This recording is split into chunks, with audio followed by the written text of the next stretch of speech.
Assalamualaikum warahmatullahi wabarakatuh. Salam sejahtera bagi kita semua. Om Swastiastu, Namo Buddhaya, salam kebajikan.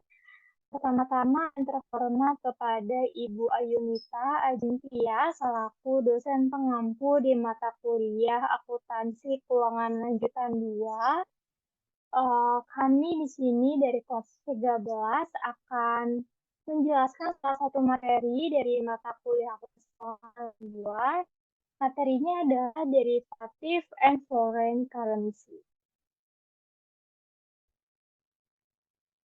Sebelum itu, izinkan saya untuk memperkenalkan anggota kelompok kami. Yang pertama ada saya sendiri, Dini Fatyatul Hidayah dengan NIM akhir 128.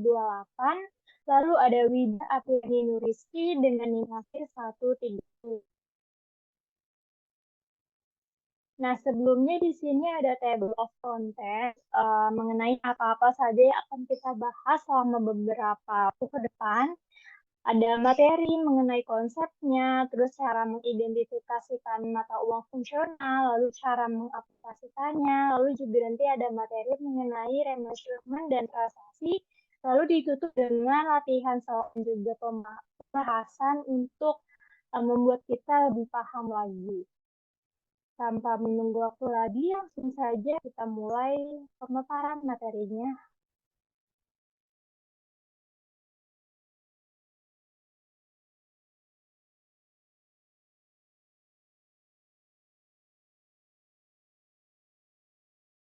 Oke, selanjutnya yaitu materi yang pertama terkait dengan konsep mata uang fungsional. Boleh di next slide.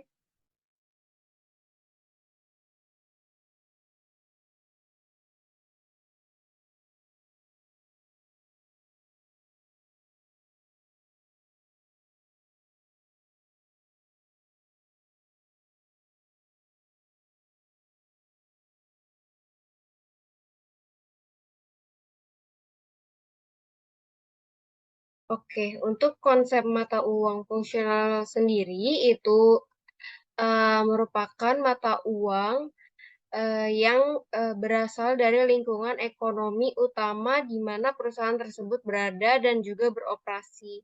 Dan menurut GAAP, untuk penentuan dari mata uang fungsional suatu perusahaan, ada beberapa indikator ekonominya. Yang pertama ada indikator ekonomi arus kas. Di sini jika mata uangnya adalah mata uang fungsionalnya adalah mata uang lokal, maka aset dan liabilitas berdenominasi dengan mata uang lokal dan tidak mempengaruhi arus kas induk. Sedangkan jika mata uang fungsionalnya ini adalah mata uang perusahaan induk, maka arus kas ini secara langsung mempengaruhi dari arus kas induknya. Dan pada saat ini ada transfer uang dari induk atau ke induk.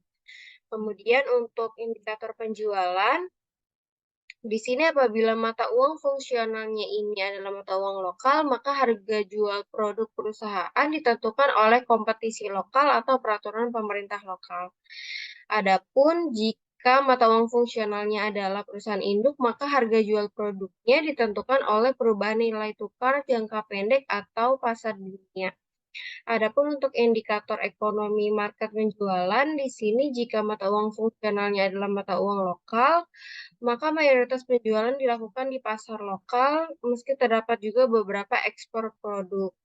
Kemudian, jika mata uang fungsionalnya ini adalah mata uang induk, maka pasar penjualan sebagian besar berlokasi di negara perusahaan induk.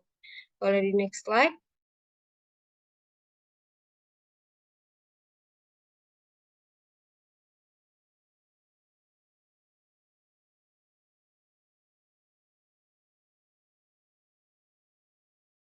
Oke, untuk indikator selanjutnya di sini ada indikator beban, di mana jika mata uang fungsionalnya ini adalah mata uang lokal, maka dalam melakukan biaya produksi dan beban operasional, perusahaan menggunakan mata uang lokal. Kemudian jika mata uang fungsionalnya ini mata uang induk, maka biaya produksi dan beban operasional ini berasal dari sumber daya yang dimiliki oleh perusahaan induk.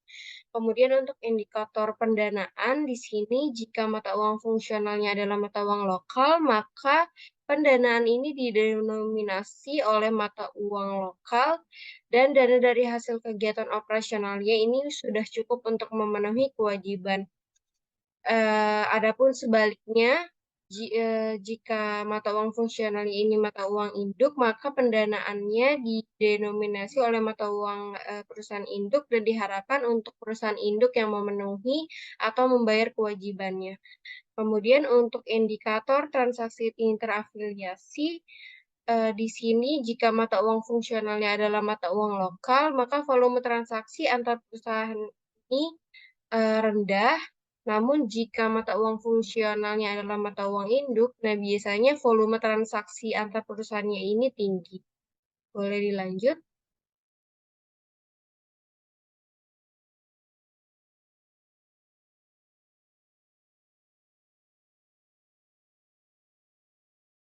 Selanjutnya ada materi tentang mengidentifikasikan mata uang fungsional. Nah, jadi setelah kita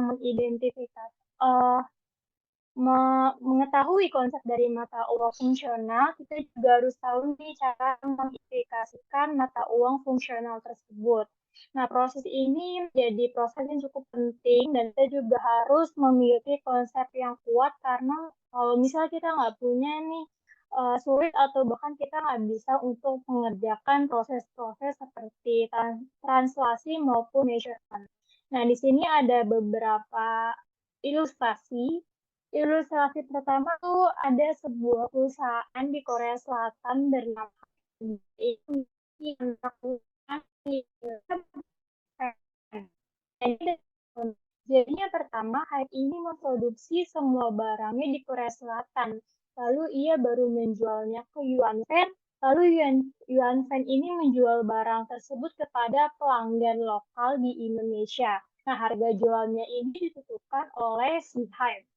Nah, kondisi yang kedua, Yuan Feng ini memiliki pinjaman jangka panjang dari Hype yang diberikan pada saat si Yuan Feng ini didirikan.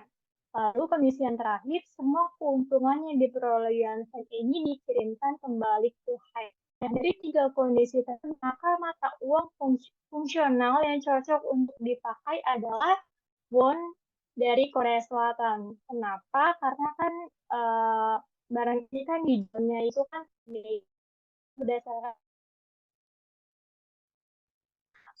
harga jualnya ini ditentukan oleh Hype. Terus ternyata Yuan Pay ini punya jangka panjang juga dan keuntungannya juga dibalikin lagi nih ke Hype. Maka mata uang fungsional yang cocok untuk dipakai adalah won yang berasal dari negara di mana Hype ini berada.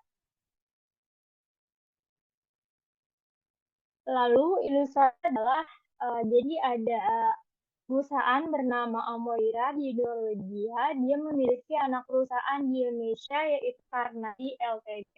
Nah, jadi kondisi adalah karena memproduksi semua barangnya di Indonesia dengan tenaga kerja lokal, juga menjualnya ini kepada masyarakat warga lokal.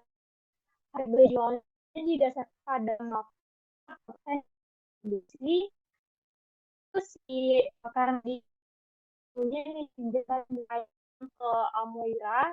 Lalu yang terakhir, semua keuntungannya diperoleh karena diinvestasikan kembali ke dalam bisnis untuk tujuan ekspansi. Salah satunya satu-satunya pengiriman uang yang tepat adalah dalam bentuk dividen.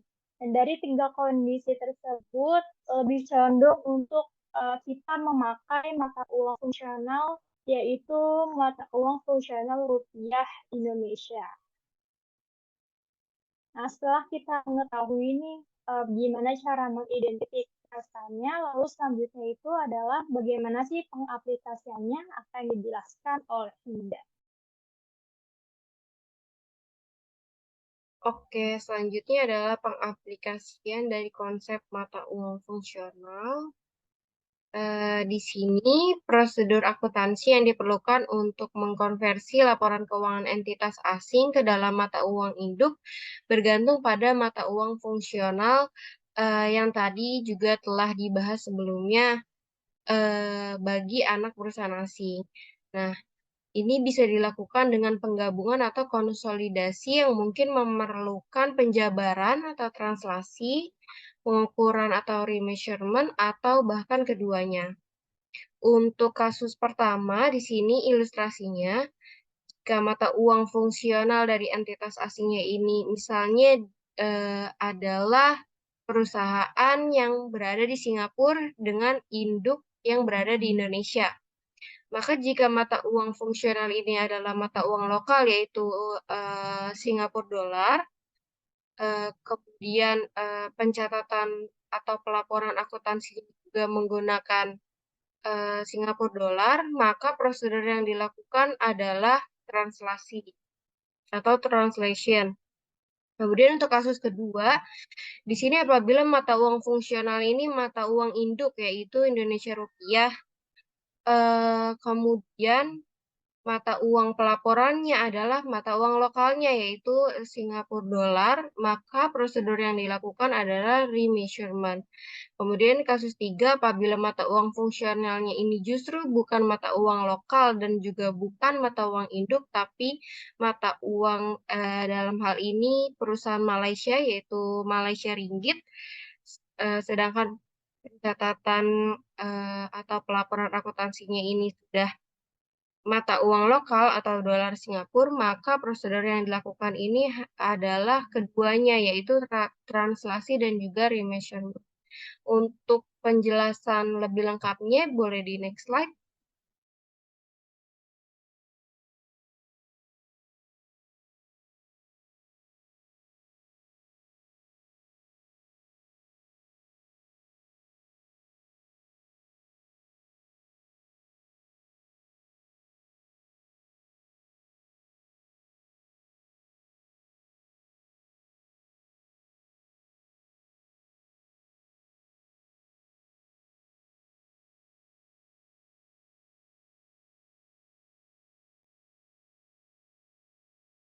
Oke, untuk penjabaran dari kasus 1, 2, dan 3, penjelasan lebih lanjutnya adalah sebagai berikut.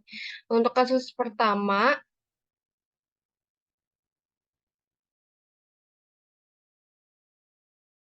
oke, untuk penjelasannya ini, untuk kasus pertama, di sini pada kasus 1, PTS atau di sini merupakan perusahaan anak entitas asing melakukan pencatatan akuntansi dalam mata uang lokalnya yang tadi juga telah disebutkan, yaitu Singapura dolar, yang juga merupakan mata uang fungsionalnya sehingga tidak diperlukan pengukuran ulang dan langsung diterjemahkan ke dalam IDR atau Indonesia rupiah. Jadi inilah proses dari translasi. Jadi langsung dijabarkan ke Indonesia rupiah.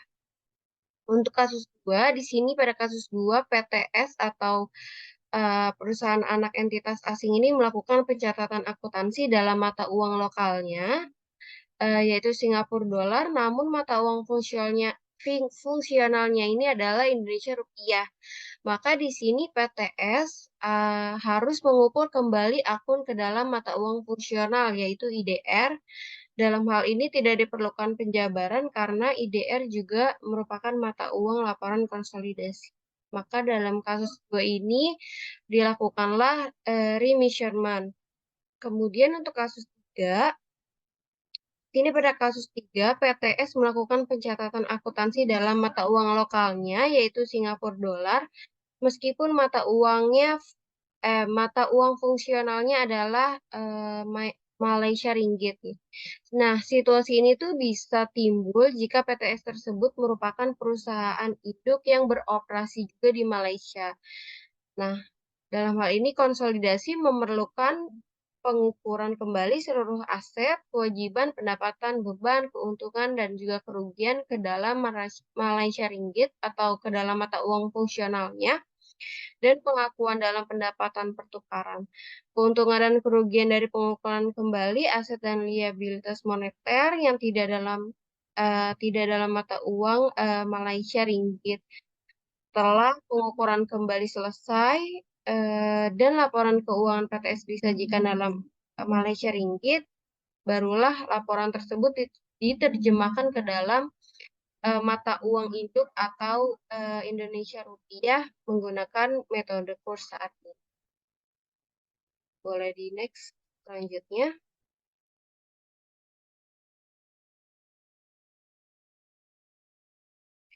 Selanjutnya adalah remeasurement. Untuk penjelasan dari remeasurement ini sebenarnya seperti apa sih? Inilah remeasurement. Remeasurement ini atau penilaian kembali ini dilakukan ketika pencatatan keuangan suatu entitas asing tidak menggunakan mata uang fungsionalnya.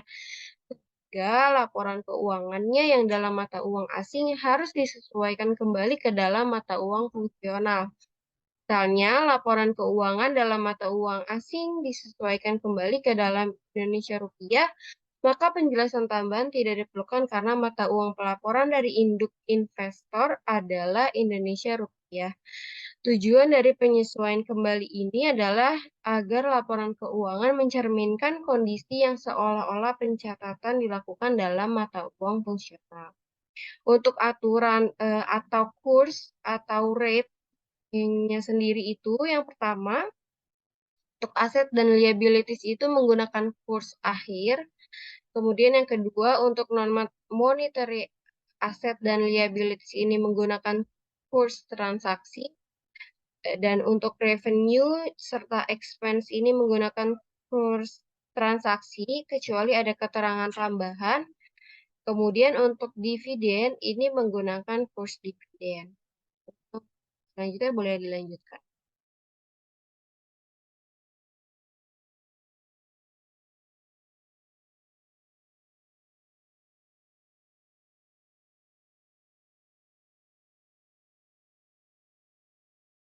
Oke, setelah tadi ada penjelasan mengenai remeasurement, sekarang itu adalah penjelasan mengenai translasi. Jadi apa sih translasi itu? Jadi menurut PSAK 10 mengenai pengaruh perubahan kurs valuta asing, translasi adalah proses pernyataan kembali informasi laporan keuangan dari satu mata uang ke mata uang lain. Nah, transaksi ini dilakukan itu untuk apa sih? Jadi kita melakukan transaksi itu untuk mempersiapkan laporan keuangan konsolidasian yang memberikan laporan pada khususnya pembaca informasi mengenai operasional perusahaan secara global dengan memperhitungkan laporan keuangan mata uang asing dari anak perusahaan terhadap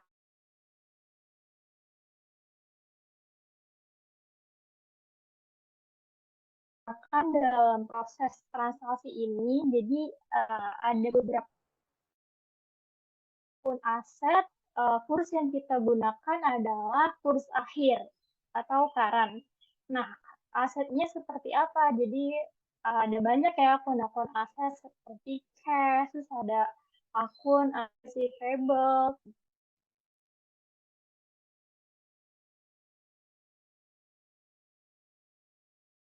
juga sama, kurs yang digunakan adalah kurs akhir. Dan untuk akun-akun liabilitiesnya ya seperti akun and notes payable and overdraft, terus juga expense, ada deferred income tax liabilities, deferred income, bonds payable, and other long-term debt. Lalu untuk akun yang ketiga ada akun stockholders equity. Dia ini menggunakan kurs transaksi pada saat transaksi tersebut dilakukan. Contohnya itu seperti akun-akun common stock, preferred stock, terus juga ada other paid in capital. Lalu yang terakhir untuk akun income statement items relate to non-monetary items, kita menggunakan kurs rata-ratanya. Seperti apa akun-akunnya? Seperti akun cost of goods sold, depreciation on property, plant and equipment, terus juga ada akun amortization of intangible items. Lalu yang terakhir ada amortization of deferred charge and credits.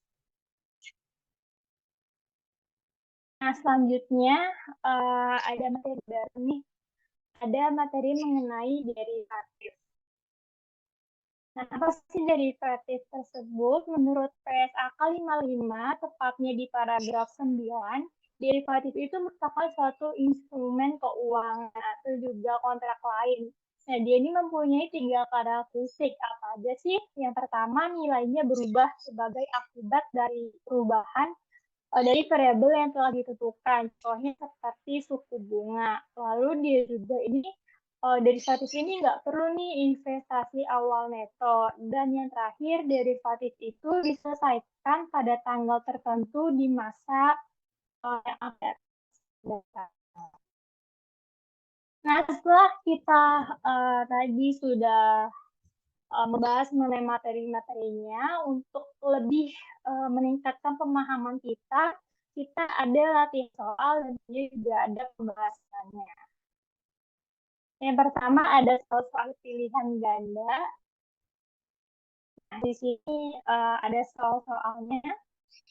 Yang pertama, PSAK apa yang mengatakan tentang uang kan ada PS 52, 53, 54, 55. Nah, seperti sudah jawaban yang sudah tertera, jadi PSAK yang mengatur mengenai akuntansi mata uang pelaporan adalah PSAK 52. Lalu yang kedua, konsep apa yang menyatakan bahwa ketika mengubah mata uang pelaporan dari satu mata uang ke mata uang lain, mata uang baru dianggap sebagai mata uang perdagangan sejak saat transaksi terjadi. Nah, konsep tersebut itu diatur di PSAK 53. Lalu soal ketiga adalah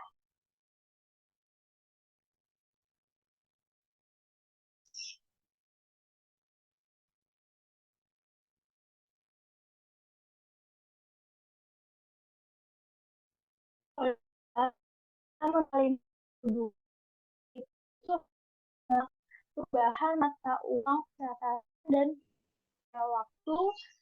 Yang pertama A, pertengahan itu akhir soal dan salah. Nah, buku. Jadi kita nih kalau misalnya mau melakukan perubahan mata uang percakapan dan pelaporan, kita ini harus melakukannya itu saat awal tahun buku, jangan di tengah-tengah atau di akhir. Dia mata uang lainnya dengan mendapatkan laporan keuangan menggunakan tools pada tanggal neraca merupakan konsep. Nah, seperti yang udah tadi aku jelasin di awal, jadi kalau kegiatan mengubah mata uang pelaporan dari satu mata uang ke mata uang lainnya itu disebut sebagai konsep dari translation atau translasi. Lalu soal yang kelima, disebut apa mata uang yang berasal dari lingkungan ekonomi utama di mana perusahaan tersebut berada dan beroperasi? Jawabannya adalah mata uang fungsional tadi yang sudah dijelaskan oleh Wida di awal.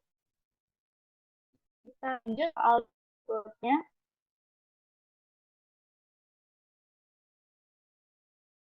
Oke, untuk soal selanjutnya boleh di next slide.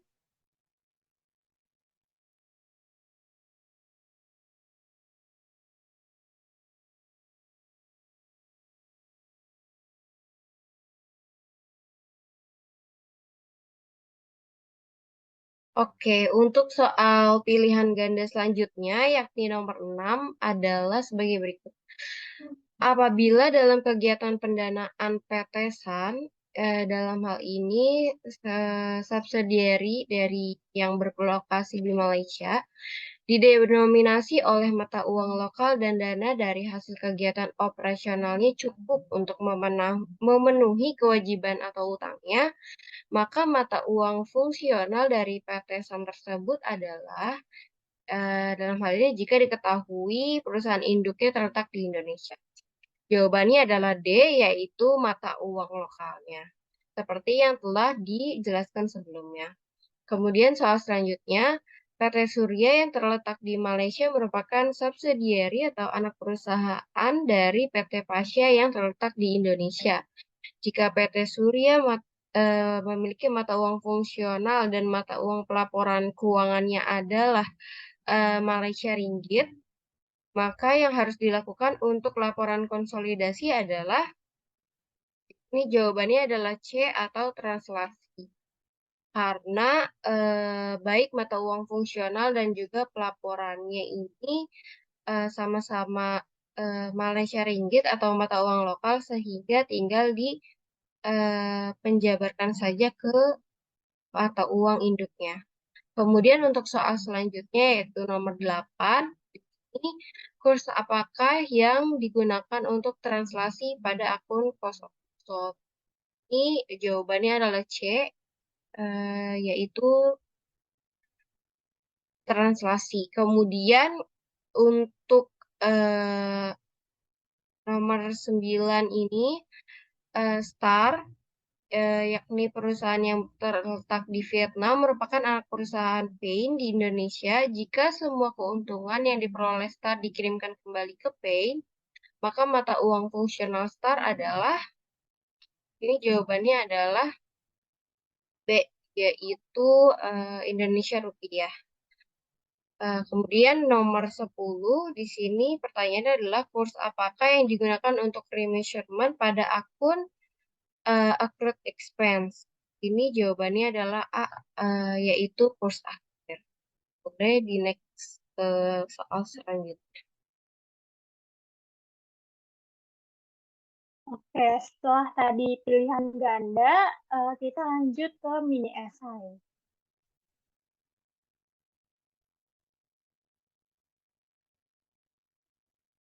Nah, ini ada kesalahan sedikit, harusnya ini mini esai ya, bukan pilihan ganda.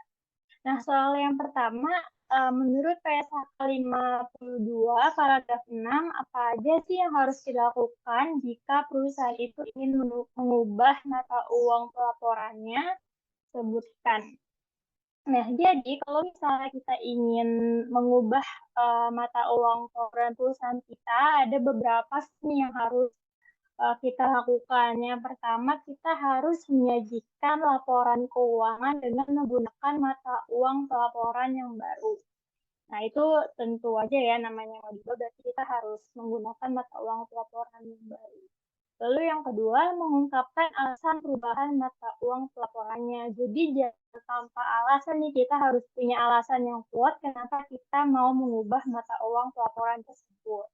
Lalu yang ketiga, menyajikan laporan keuangan periode sebelumnya dengan menggunakan mata uang pelaporan yang baru.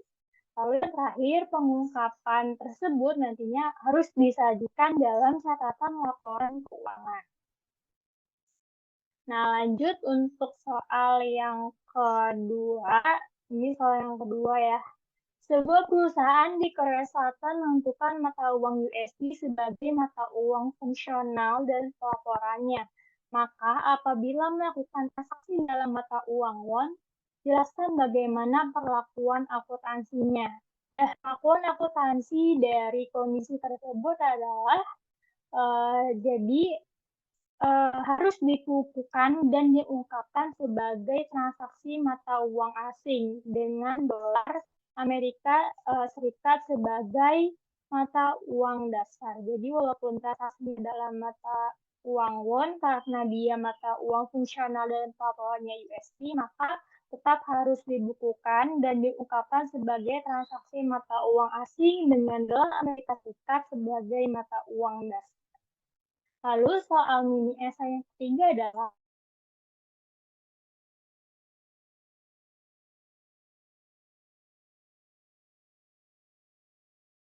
94 sebesar 100 juta. Nah, kendaraan ini dibeli sejak 93 di mana kurs saat itu adalah kurs 1 USD-nya itu adalah 5.000 rupiah. Nah, jika pada tanggal neraca pada tanggal neraca kursnya itu 1 USD-nya itu sebesar 7.000 rupiah dan David ingin mata uang pelaporannya menjadi USD, maka saldo kendaraan yang harus dilaporkan oleh David sebesar, nah, saldo kendaraan yang harus dilaporkan itu sebesar 15.000 USD dari mana? Dari saldo kendaraannya yang 100 juta dibagi dengan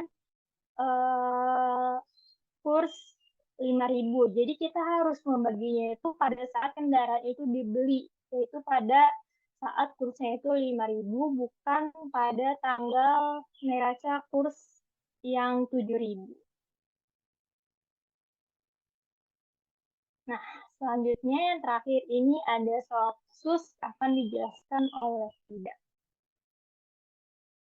Oke, berikutnya ada soal kasus. Di sini soal kasusnya hanya satu soal, yaitu ini PT Aneka Jaya yang berada di Indonesia ini mengakuisisi 80% APA Corp pada 1 Januari 2021, di mana APA Corp ini berlokasi di Korea Selatan, sehingga mata uang fungsional dari APA Corp ini adalah Korean Won atau Won.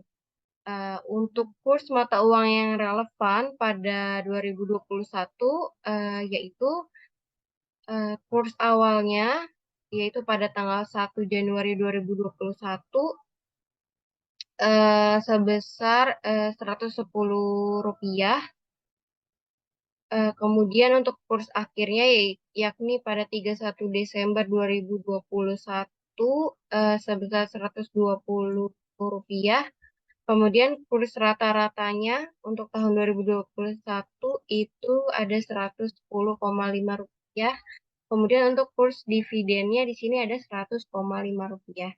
Nah, di sampingnya ini adalah trial balance dari Apacorp dalam Korean Won pada akhir tahun 2021.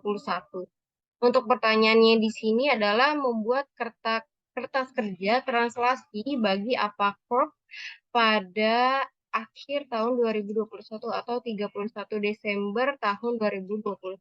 Boleh di next slide.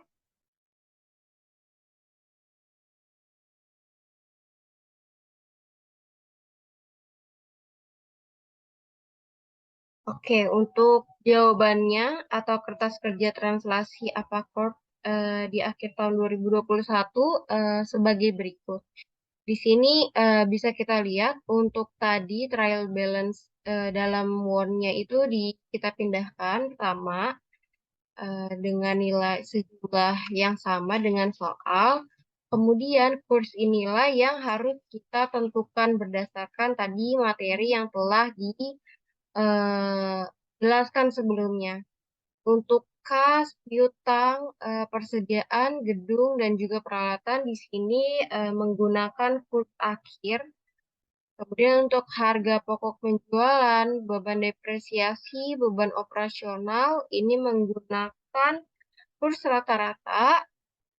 Kemudian untuk dividen ini menggunakan dividen. Sehingga kemudian dikali atau dijabarkan atau ditranslasikan ke dalam rupiah. Kemudian untuk utang usaha di sini, utang usaha, akumulasi depresiasi dari gedung, depresiasi peralatan, itu menggunakan kurs akhir juga. Kemudian untuk saham biasa dan laba ditahan sebagai ekuitas di sini menggunakan kurs awal. Kemudian untuk penjualan di sini menggunakan kurs rata. Maka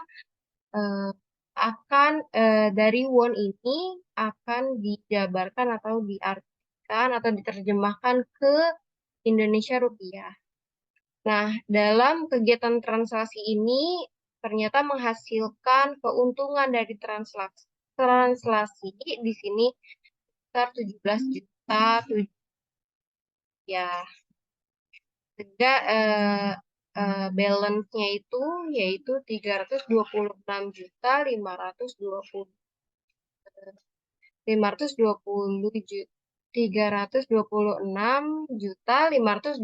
rupiah. Sekian untuk soal kasus.